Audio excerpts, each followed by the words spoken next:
তো আমি এক সেট ঘুঘু শেপের বাচ্চা দেখাচ্ছি এবং কোয়ালিটিফুল 100%। হ্যাঁ, তো ভিডিওটা দেখলে বুঝতে পারবেন এটা একটা মাদি বাচ্চা, এবং কবুতরের অনেক বৈশিষ্ট্য আছে, বৈশিষ্ট্যগুলো বললে বুঝতে পারবেন। এটা একটা নর বাচ্চা। তো এই বাচ্চাটা দেখেন, ঠোঁট দেখেন এবং মাথার শেপ দেখেন, এই মাথার শেপ। আর এর বাবা মার চোখের কোয়ালিটি আসলে বলার কিছু নাই। বাচ্চার আরও অনেক কিছু দিক খেয়াল আছে, যেমন পিঠ এইগুলো খেয়াল করার প্রয়োজন আছে।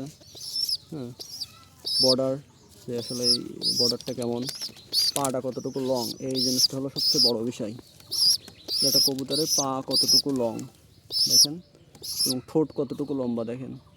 এটা দেখেন, এটা মাদি বাচ্চা এবং এটা নর।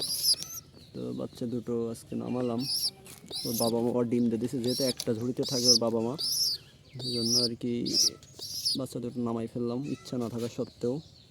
তো কোয়ালিটি দেখেন।